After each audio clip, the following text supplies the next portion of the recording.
Hey everybody, it's Christina of CraftyPaws. I wanted to come on and share some doggy wall art that I have come up with to fill a big wall at my husband's office.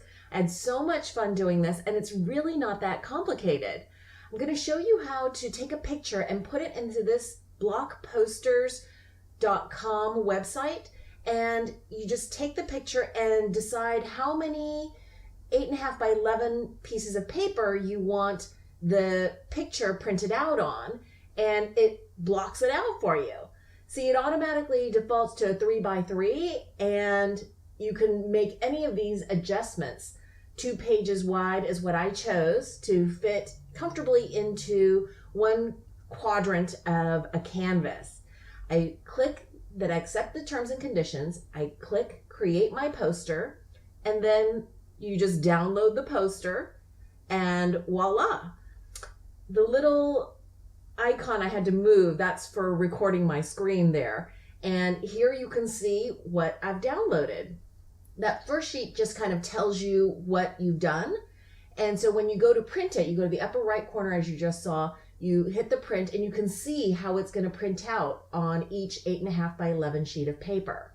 So I don't want that first kind of description page, so I'm going to print pages 2 through 5, and that's my little bandito, as you can see, and that's how it printed out, just on regular paper. I actually chose a copy paper that was a little thicker because I'm going to use this basically as a mask, and you can see how it goes together, those 4 sheets of paper, to get that large image of my bandito.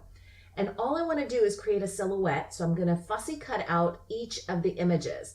And I had already kind of cropped out a lot of the background in this picture because I knew I wanted to just focus on Bandito's body and face. So I'm not going to go through showing you all of the fussy cutting, but it takes a lot of time, especially for a fluffy dog like mine. But if you have a, smooth coated cat or a dog, it's much, much faster. I decided I didn't want the little gap there that I had cut out because really it just was a shadow. So I'm just filling that in with a little bit of tape and covering up that little area that I had cut out with my scissors. I didn't think that it needed, his ear needed that big gap.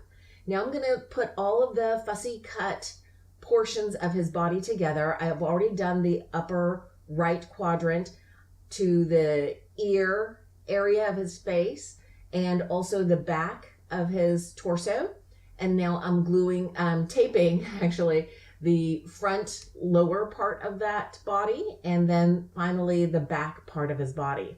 And you can see a little tail wisp at the back end there showing up. And I actually decide that I'm just going to cut that off because it didn't really make sense in the silhouette. When you have a full picture of an image, a lot of these little wisps and stuff totally make sense, but when you just have a silhouette, you want to kind of simplify, I think, the body as much as possible. So that little tail just behind his left hind leg, I'm actually going to cut out later. But basically, I just have to be careful about putting all of the pieces together, and voila, that's my mask. And here you can see a picture of me starting to put the dark blue all around him. The doggy silhouette canvas in progress, and this is the final piece. I used just plain acrylic paint, whatever I had in my stash, some of it Winsor Newton and some of it from Crafter's Companion. I also wanted to share with you guys a few pictures of additional canvases that I did. This is of my sister's dog Boomer. You can see Bandito would not get out of the way. He was in the mix all the time. This is that completed piece. And I just had a great time doing this. And I think it can be a great gift for anybody who is an animal lover. You can do this with dogs and cats. Anyway, I hope you enjoyed this process video. If you did, please give it a thumbs up. Thanks so much for watching, and I hope you guys are having a wonderful crafty day.